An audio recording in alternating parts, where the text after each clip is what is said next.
Arjuna said, O Supreme Person, what is Brahman? What exists in the individual plane? What is action? What is said to exist in the physical plane? And what is said to exist in the divine plane? O Madhusudana, how is the entity existing in the sacrifice here in this body? And who is it? And how are you to be known by people of concentrated minds at the time of death? The Blessed Lord said, the immutable is the Supreme Brahman. Selfhood is said to be the entity present in the individual plane. By action is meant the offerings that bring about the origin of existence of things. That which exists in the physical plane is the mutable entity, and what exists in the divine plane is the person. O best among the embodied beings, I myself am the entity that exists in the sacrifice within this body. And at the time of death, anyone who departs, giving up the body while thinking of me alone, attains my state. There is no doubt about this. O son of Kunti, thinking of any entity, whichever it may be, one gives up the body at the end. He attains that very one, having been always engrossed in its thought. Therefore, think of me at all times and fight. There is no doubt that by dedicating your mind and intellect to me, you will attain only me.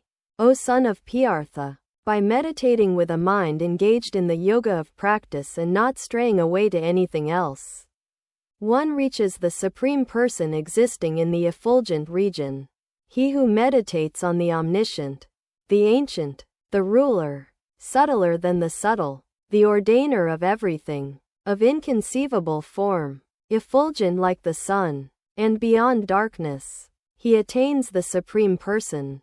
At the time of death, having fully fixed the prana, vital force, between the eyebrows with an unwavering mind, and being imbued with devotion as well as the strength of concentration, he reaches that resplendent Supreme Person.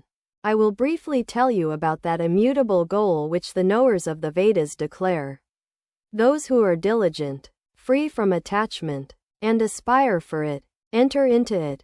People practice celibacy for it, having controlled all the senses, confined the mind in the heart, and fixed his own vital force in the head. He should remain firm in yoga.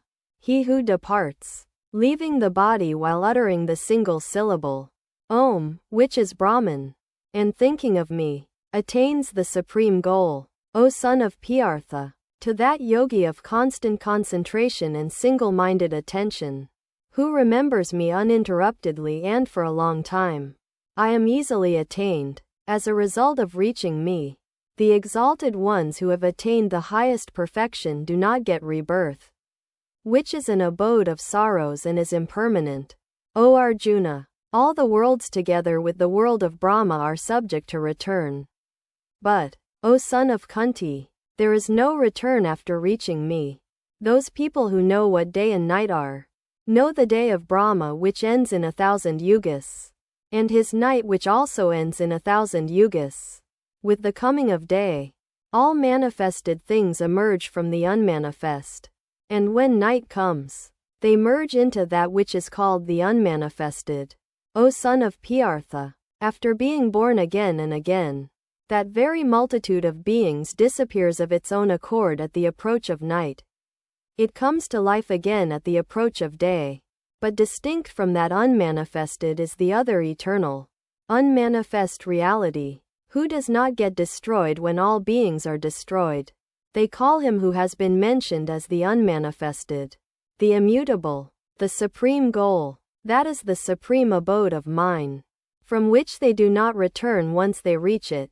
O son of Piartha, that supreme person, in whom all beings are included and by whom all this is pervaded, is, indeed, reached through one-pointed devotion.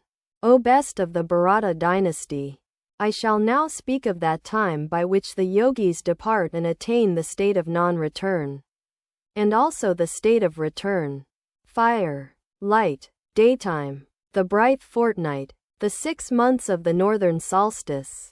By following this path, persons who are knowers of Brahman attain Brahman when they die. Following this path, the yogi, having reached the lunar light, returns, smoke, night, as also the dark fortnight and the 6 months of the southern solstice.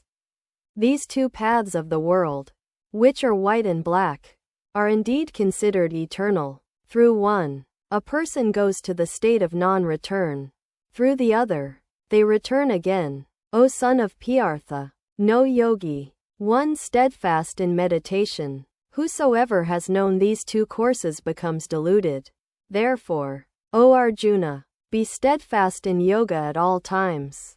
Having known this, the yogi transcends all the results of righteous deeds declared in the Vedas.